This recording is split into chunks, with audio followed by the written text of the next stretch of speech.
dear son Kapila, after all I am a woman. It is very difficult for me to understand the absolute truth because my intelligence is not very great. But if you will kindly explain it to me, even though I am not very intelligent, I can understand it and thereby feel transcendental happiness. So, Mother Devahuti is presenting her position to Lord Kapila and she is pleading that if you kindly explain it to me, even though I am not very intelligent, I can understand it. And so, we often recite the verse Mukam karoti vachalam pangum langhayate kirim Yat kripa tam aham vande Sri Guru Dina Tarina. So, in spiritual life, it is not our effort that works. It is spiritual master's mercy that works.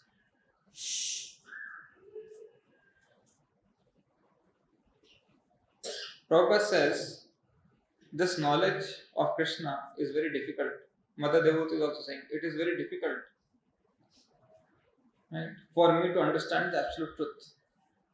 Lord Krishna also says in Bhagavad Gita, Manushyanam sahasreshu kasyadati siddhaye yatatam api siddhanam kasyin mam vetti tatvata. Sahasreshu, thousands and lakhs of men. Out of those, hardly one, right, attains perfection. And out of such thousands and lakhs of perfected beings, hardly one can understand Krishna. Kasyin mam vetti tatvataha. So to know Krishna tatvataha, in truth, is rarest of rare.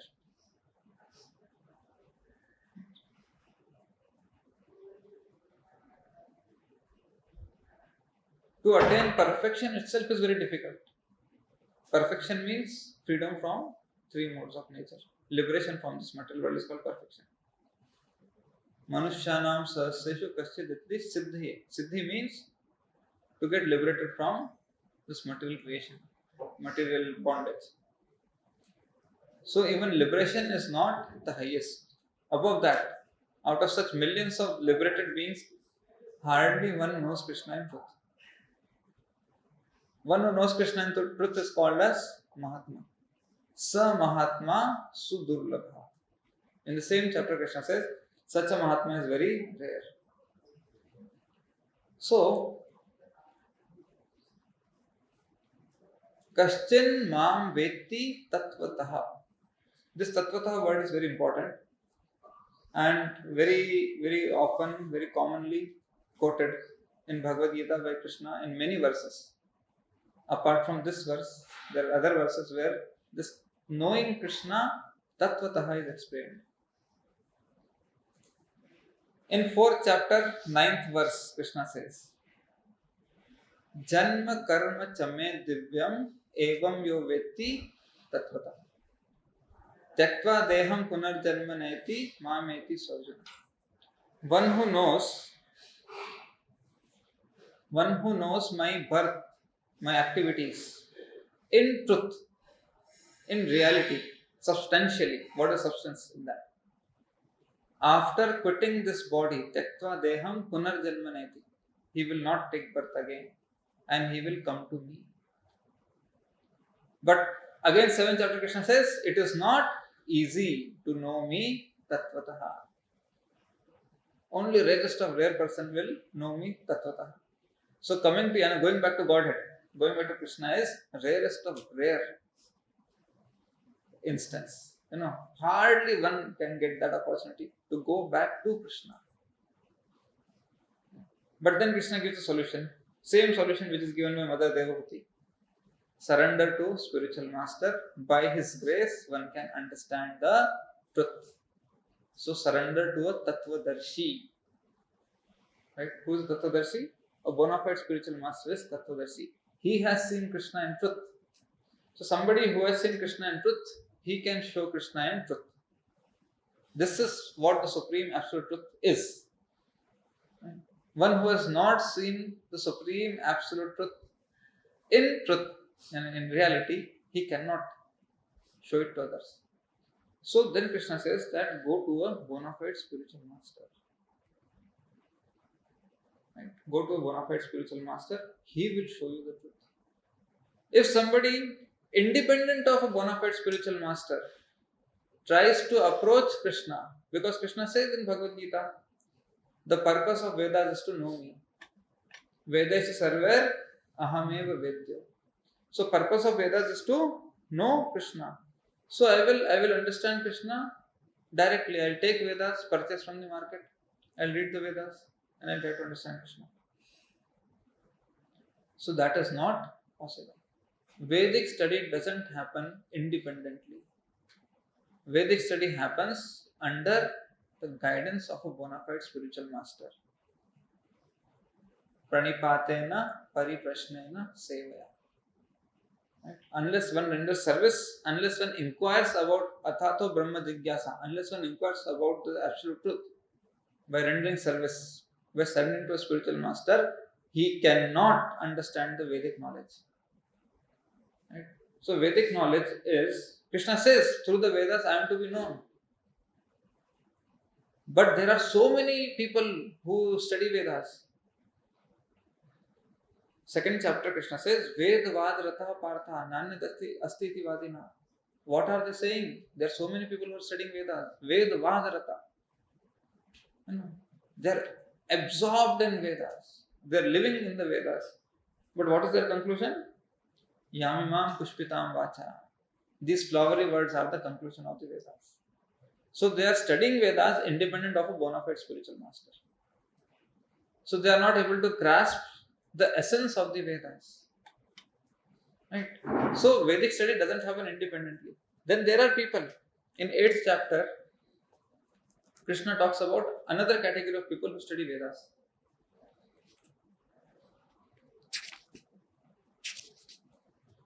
Persons learned in the Vedas means they are not ordinary students. They are learned in the Vedas. Right? Well versed in the Vedas. What do they do after getting well versed in the Vedas? What do they do? Persons learned in the Vedas who utter Omkar and who are great sages in the renounced order enter into Brahman. So there is a category who study Vedas and they go to heavenly planets. There is another category who study Vedas and they go to Brahman because they have not surrendered to a bona fide spiritual master. Their Vedic study is futile, worthless. Right? Desiring such perfection, one practices celibacy. I shall now explain to you this process.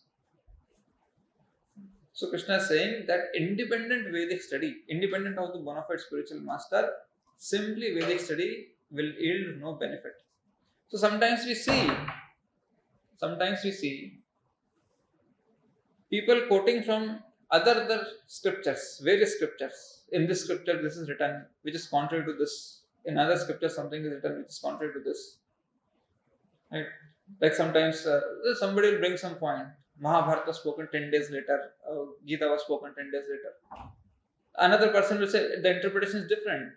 The words which you are seeing here, they are wrongly interpreted. It means something else. So, the same word can be interpreted in various ways. Unless we hear from a bona fide spiritual master, how do we know that this is the exact meaning that Lord wants to communicate or convey? Based on one's own understanding, based on one's own liking, disliking, one construes a meaning out of it. And he misses out the real import of the Lord. That's why we need bona fide spiritual master, his explanation of Lord's statements, because he has seen the truth. Right? He directly hears from Krishna what does Krishna mean, and then he presents to the disciple. So disciple gets tattvataha. Right? So this is the most important point. So although Krishna says the purpose of Vedas is to know Krishna, but you cannot know through the Vedas without surrendering to a bona fide spiritual master. It will end up in dry speculation and sense gratification. I like this meaning, so I will assume this meaning. But this is not what Krishna wants to say. Right? This is not what Krishna wants to say. So that's why bona fide spiritual master is essential. In 4.34, Prabhupada says,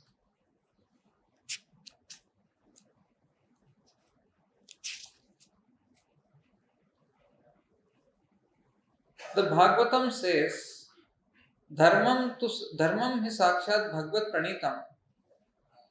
The path of religion is directly enunciated by the Lord. Therefore, mental speculation or dry arguments cannot help one progress in spiritual life. One has to approach a bona fide spiritual master to receive the knowledge. One has to approach a bona fide spiritual master to receive the knowledge.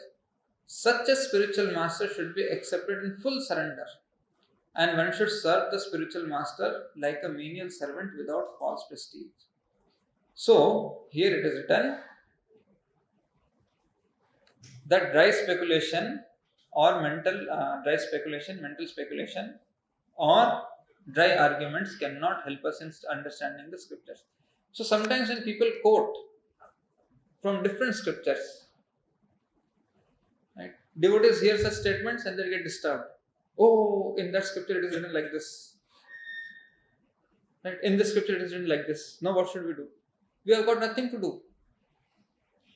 Going back to Godhead is not through scriptures. Going back to Godhead is through knowledge of the scriptures given by bona fide spiritual master.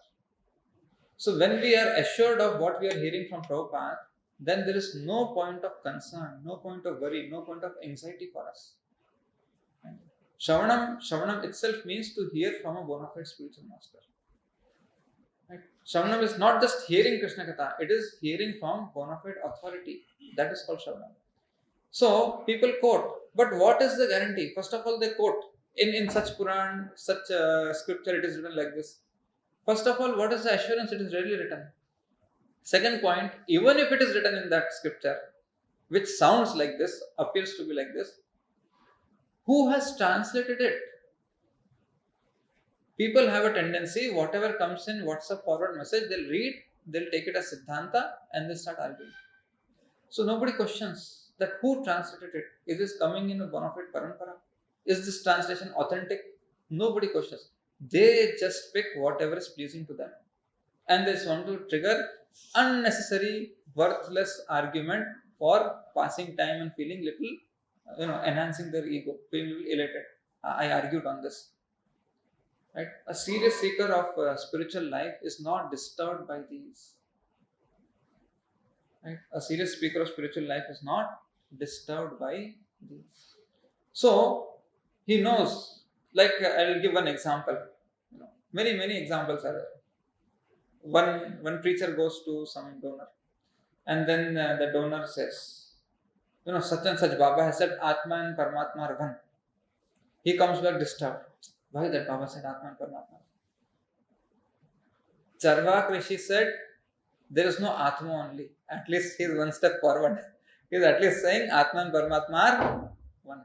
So point is, there are n number of people influenced by three modes of nature, haunted by three modes of nature. Prabhupada says a person haunted by ghost, right, will speak nonsense.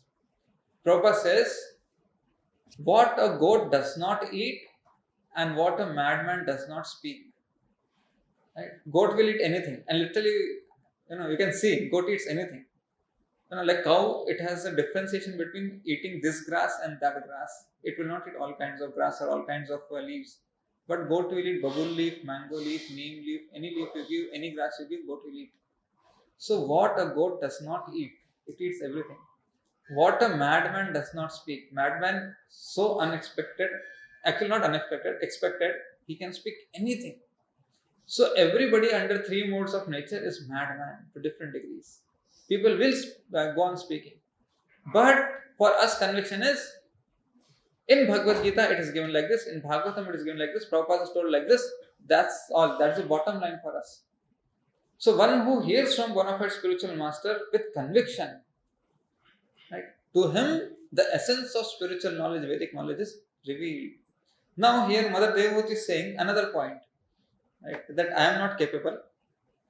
I am not capable because I am less intelligent. Her statement is like that. Because my intelligence is not very great. But if you will kindly explain it to me, even though I am not very intelligent, I can understand it. Right? In 10th chapter, Prabhupada explains, there is a verse, Dadami Buddhi Yogam Tam. Right? So, in that verse purport, Prabhupada explains how Lord reveals this. Right? Lord reveals or bona fide spiritual master reveals. They're both same.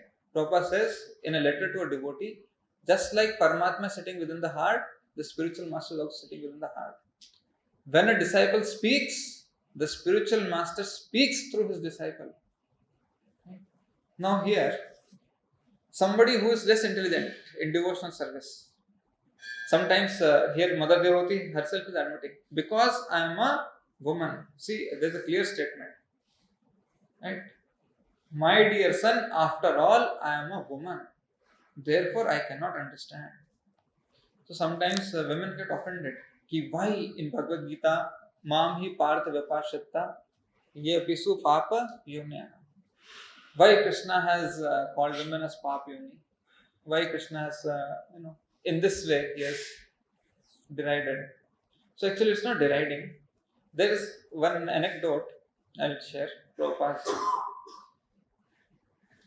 In a temple in US, in some temple, some devotees were sitting and discussing Krishna Katha. Right. So Prabhus, Matajis, all were there, in a group, and they're discussing some Krishna Katha, and they're discussing what Prabhupada has taught in the lecture, and what all Prabhupada has taught. Sometimes Prabhupada would go on morning walk. Some devotees were fortunate enough to accompany, and others were attending to temple duties. So when these devotees would come back, in free time they would share, today morning walk what Prabhupada spoke. Right? So in that way, they will all sit and they will want to hear. We missed the morning walk conversation, so what did Prabhupada speak? Because tapes will go, when they'll get converted, when they'll become into audio, and when they'll come. It's a long process. So in that discussion, one Prabhu said, that Prabhupada said, men have 64 ounce of brain and women have 36 ounce of brain. So men are more intelligent and women are less intelligent. So when Mataji felt very offended, very hurt. Oh, women are less intelligent. Immediately that it pains, obviously. So she went to Prabhupada, was in that temple those days. So she went to Prabhupada and said, Prabhupada, is it true that you have said women are less intelligent? Prabhupada says, yes. So that means, Prabhupada, I am less intelligent. Prabhupada says, if you consider yourself a woman. Right? If you consider yourself a woman, then you are less intelligent. If you consider yourself a devotee, Krishna bhaje sai bada chatur. So how do you see yourself? Right? That's the point. So in Vedic scriptures, this question often comes, because inevitably today or tomorrow somebody will read this verse. Again, somebody will raise objection. So if you see from Bhagavad Gita point of view, Krishna says, Ye apisu papayonya, Stri Vaishya tata Shudra, Te api yanti param katim. Women, Vaishyas, mercantile class, Shudras, laborer class, if they take shelter of Krishna, they also attain the supreme destination. The destination attained by pure devotees, Mahatmas, Rajrishis, the same destination is attained by these people also. That means from Krishna's point of view, whether you are born as a woman, Shudra, Vaishya, Brahman, Rajrishi, whatever you are born as, everybody is equal, because everybody can go back to God in the same life. Because that is spiritual path. It directly transforms the soul. It directly uplifts the soul. In the material path of the Vedic scriptures, there are certain rituals. Right? There are certain rituals which women are prohibited to do. Vaishya, Shudras are prohibited to do. Right? Why? Because to understand See, to understand Vedic scriptures, one requires Brahminical qualification. One requires Sattva-guna. In general, women, Vaishya, Shudra, they are a combination of Rajogun, Tamogun. So, because they are a combination of Rajogun, Tamogun, their intelligence is not developed enough to understand the scriptures. But approaching Krishna is beyond the scope of scriptures. It's a matter of not intellectual study of scriptures, it's a matter of the heart to surrender. Right? That's why Krishna says, ki even though they are born of low birth, but they are eligible for attaining me, because it's a matter of surrender. It's a matter of giving heart to Krishna. Now, to study Vedas, one has to have Sattva-gun. One has to have sense control. One has to have disciplined life. Great amount of faith. Austerity. This makes one qualified or eligible to understand the Vedas, the way Vedas are presented. So, because Sri, Vaishya, Shudra, and Janmana Jayate Shudra, everybody by birth is Shudra, and Kalo Shudra Sambhava, in Kali Yuga everybody is Shudra. So, by default, in Kali Yuga nobody is qualified, whether he is a man or woman, nobody is qualified to study scriptures, study the Vedas. Because one is not situated in that kind of Sattva-guna. That level of austerity one has not done. That level of detachment, that level of enlightenment one doesn't have. So it is just a matter of being eligible to study the Vedas or not. That's all. It's not a matter of being qualified to attain Krishna or not. Krishna has very clearly said, everybody can attain Krishna. Right? So now, if somebody thinks he is less intelligent, like Mother Devhuti is humbly presenting herself to the Supreme Lord. She is saying, you are my son. At the same time, she is saying, you are Hare. Hare means the Supreme Lord. You are Supreme Lord. So now Prabhupada says, if somebody, he feels he is not intelligent, how will he progress in the spiritual life on the devotional path? A person may have a bona fide spiritual master and may be attached to a spiritual organization. Right? Somebody can have a bona fide spiritual master and attached to a bona fide spiritual organization. But still, if he is not intelligent enough to make progress, then Krishna from within gives him instructions. Krishna from within gives him instructions, so that he may ultimately come to him without difficulty. So two things are assured. Without difficulty, come to Krishna. So, material intelligence is not the criteria to go to Krishna. Right? This is another place where it is stressed. In 9th chapter it is already stressed. This is another place it is stressed. Material intelligence is not the criteria to go to Krishna. Now next, continue. What is the qualification then? What is the criteria? The qualification is that a person always engage himself in Krishna consciousness and with love and devotion render all kinds of services. So what is the criteria? Always engage in Krishna consciousness and with love and devotion render all kinds of services. That means a person, a devotee who gives up his personal liking, disliking of service, personal choice of service, he has to give up. Such a person is eligible, qualified to be guided by Krishna from within the heart. Sometimes the devotees have this tendency, I will do this service, I will not do this service, I don't like this service, I am not comfortable with this service. But here Krishna says, Prabhupada says, all kinds of services. Exactly this statement is told by Lord in 18th chapter. Right? Why this all kinds of services is so important? Because when one renders all kinds of services, he depends on Krishna, not on his material skill, not on his material liking. Ichha dvesha samuthena dvanda mohena bharata. We are diseased by ichha and dvesh, liking and disliking. In service also, if we bring forth our liking and disliking, that means we are continuing the material disease. Right? Our entanglement in this material world is due to our personal liking and disliking. Right? Arjuna said, Karishye vachanam tava. Now I have given up my personal liking and disliking. Now I will do whatever you say. Karishye vachanam tava. Right? Before that, in first chapter, saying, "Na iti Govinda. I will not fight Govinda." Right? He was expressing his liking and disliking. Now he's saying, "Karishya vachanam tava." Now you see in 18th chapter, continuing to that 10th chapter purport. Though engaged in all kinds of activities, my devotee under my protection reaches the eternal and imperishable abode by my grace. Again, here stressed all kinds of activities. So, for Arjuna, see how Krishna starts in 2nd chapter. Krishna says, considering your specific duty as a Kshatriya, you should fight. There Krishna says to Arjuna, see yourself as a Kshatriya. Right? So as a Kshatriya, your duty is to fight, so you fight.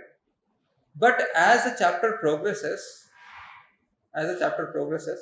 Krishna says, just work for Krishna. Give up all your consideration and work for Krishna. So first is, at least as a Kshatriya you fight. Right? You think you are Kshatriya, it is duty of Kshatriya, you fight. So Krishna is also putting Kshatriya is a material designation. Varnashrama, it's a material designation based on 3 modes. Right? At least you identify yourself, whatever identification you want, you take and fight. Do your duty. But eventually Krishna says, Mat karma kren. Do my work.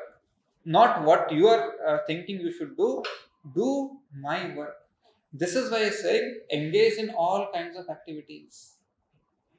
Whatever work is given by Krishna, no, I think I am Kshatriya, I will do Kshatriya work only. No, I think I am a devotee, so devotee will do what is ordered by Krishna. Same way Prabhupada says, if you think you are a woman, then you are less intelligent. If you think you are a devotee, then you have transcended the conditions or limitations of woman body. Right? Same way, if a devotee transcends this and whatever service comes, he takes it up, then Krishna guides from within, even though he is not intelligent. So sometimes we see attachment in devotees towards particular service. Even in Sunday services we see, you tell some Krishna devotee, book counter पे खड़े हो जाइए, नहीं प्रभु हमको समोसा ही बेचना है, उससे मजा आता है, isn't it? So there is a personal consideration, and they openly say so मजा आता है, so मजा आता है. So there is a personal consideration. As long as this personal consideration is there, that means we are holding on to 3 modes, our combination of 3 modes. That has to be transcended. Then continuing the purport now. He should perform some sort of work for Krishna, and that work should be with love. Second time it is said, that work should be with love. I will put into this service, now I have a grudging face, and with this grudging mood I will do service. And then you say, at least I did. No. What is the problem? No. Then it is not loving devotional service. Right? It's not loving devotional service. If a devotee is intelligent enough, he will make progress on the path of self-realization. If one is sincere and devoted to the activities of devotional service, the Lord gives him a chance to make progress and ultimately attain to him. So if he has love, devotion, no personal consideration, engaged in any kind of service assigned, and another point is sincere and devoted. So, if somebody is not intelligent, all these things do not require material intelligence. This is the point. Loving somebody, loving Krishna does not require material intelligence. Being dedicated to one's service does not require material intelligence. Maybe the nitty-gritties of service require that, but dedication, the surrender or submission to service to the order of Guru does not require material intelligence. It requires dedication. It requires sincere heart. Right? So, this is the secret. So, even if somebody is less intelligent, he can transcend these limitations of understanding, not understanding Vedas, the purpose of Vedas or Krishna, and by grace of Guru, he can attain Krishna. So, to such a disciple, to such a devotee, spiritual master is very, very pleased, and he grants that benediction. So we will stop here. Srimad Bhagavatam ki jai, Sri Prabhupada ki jai. Hare Krishna.